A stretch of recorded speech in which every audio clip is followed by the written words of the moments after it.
The adopted hero of scientific materialism, Ludwig Boltzmann, was born in Vienna during the fateful year of 1844.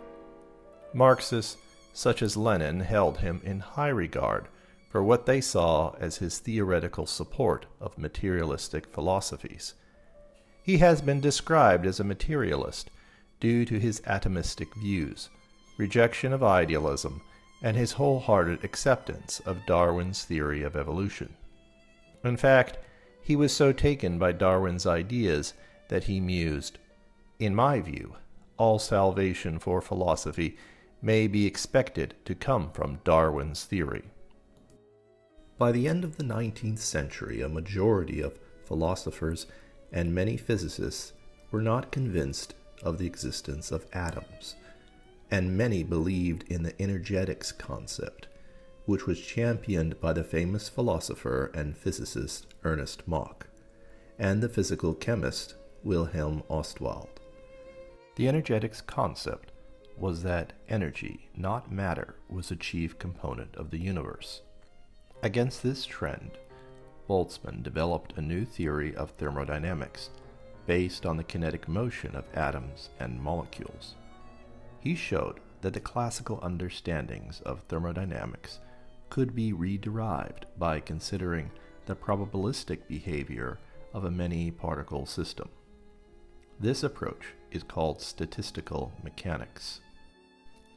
During his lifetime, he struggled against philosophers and physicists who rejected the existence of atoms. These were mostly those who had embraced a dogma of energetics. The energetics had even gone so far as to equate the physical idea of energy with the ill-defined concept of mental energy. Such was Boltzmann's frustration with the philosophers of his age that he expressed antagonism to the whole project of philosophy, quoting Francis Bacon and calling it a hallowed virgin, that she will remain eternally barren precisely because of this lofty quality. Yet, he still saw value in philosophy, and in an attempt to rescue it, and to defend his ideas against the bitter attacks of his famous colleague, Ernst Mach, Boltzmann went on to become a philosopher. If we probe Boltzmann's philosophy a bit, it is evident that there is much more nuance to his so-called materialism. An inkling of this can be seen in the foreword to Part 1 of his lecture on gas theory, where he quotes the German poet Goethe, "All things are only symbols or reflections of reality." His version of materialism did not entail a rejection of a deity, but rather the claim that external material world does exist and is knowable by science. It is not a rejection of the transcendent, but an acknowledgement that what is possible to know objectively resides in the realm of science, and that this knowledge has its limits.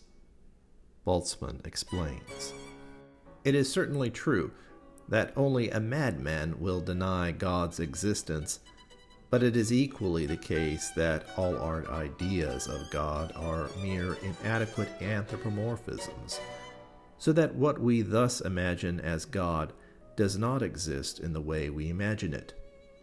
If, therefore, one person says that he is convinced that God exists, and another that he does not believe in God, in so saying both may well think the same thoughts without even suspecting it.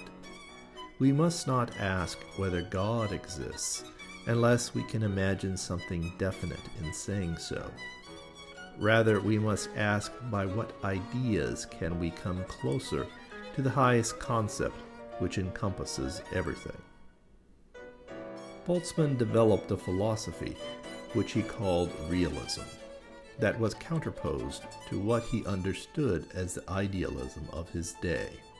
The idealist compares the assertion that matter exists just like our sensations to the view of the child that a beaten stone suffers pain. The realist compares the assertion that one can never conceive how mental phenomenon can be represented through matter, or even through a play of atoms, with the opinion of an uneducated person who maintains that the sun cannot be 20 million miles from the earth, as he cannot imagine it. As ideology, idealism is only a view for one individual, but not for mankind. To me, the terminology of realism appears more useful than that of idealism, if we want to include the animals, nay, the universe. But Boltzmann also presciently recognized that there should be a physical correspondence or expression of thought realizable in matter. Ideas which we now take for granted with our understanding of the role that neurological structures of the brain plays in thought, memories, and computational science. This was gravely challenging to the idealist and religiously minded, since it suggested that the heretofore unassailable bastion of mind and thought might not be as transcendent and metaphysical as they believed. That thoughts and memories can be physical meant that mind could arise from matter, and not, as they supposed, matter from mind. He also went on to propose a concept of theoretical pluralism that appears to foreshadow some aspects of the problems of the ontological reality of the quantum wave function, and would prove very influential in any case in the development of the philosophical understandings of this new physics. Boltzmann explains, Hertz makes physicists properly aware of something philosophers had no doubt long since stated, namely that no theory can be objective, actually coinciding with nature, but rather that each theory is only a mental picture of phenomenon, related to them as a sign is to a designatum. From this it follows that it cannot be our task to find an absolutely correct theory, but rather a picture that is as simple as possible, that represents phenomenon as accurately as possible. One might even conceive of two quite different theories, both equally simple and equally congruent with phenomenon, which therefore, in spite of their differences, are equally correct. The assertion that a given theory is the only correct one can only express our subjective convictions that there could not be another equally simple and fitting image. The idea of theoretical pluralism was no doubt a natural development for Boltzmann, given that he was fighting what he viewed as an entrenched dogma of anti-atomists. This position really represents a rejection of all dogmatism as being antithetical to the whole project of scientific discovery. Boltzmann's life ultimately ended tragically, committing suicide in 1906. He was a victim of mental illness, aggravated by the brief resurgence of the anti-atomist ideology at the beginning of the 20th century, and failing health. Yet his ideas on the nature of order, matter, and mind have helped shape the course of modern physics and the debates between science and religion.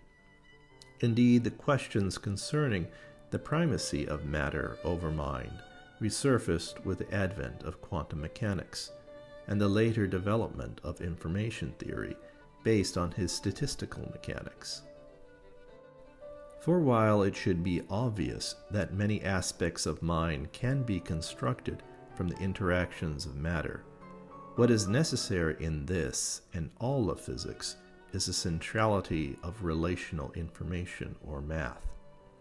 Thus, the same physics or equations can be manifest across a variety of physical systems, and it is this math which ultimately determines the nature of the observed order. Additionally, the quite stunning revelation of quantum mechanics that the abstract math of a field is all that seems to underlie the appearance of matter and energy, leads us to an idealism of a very different sort. It is not one founded upon ill-defined concepts of mental energy, as the 19th century energetics thought, but rather returns us to the ancient Pythagorean hypothesis that places mathematics as the primary substance of both mind and matter.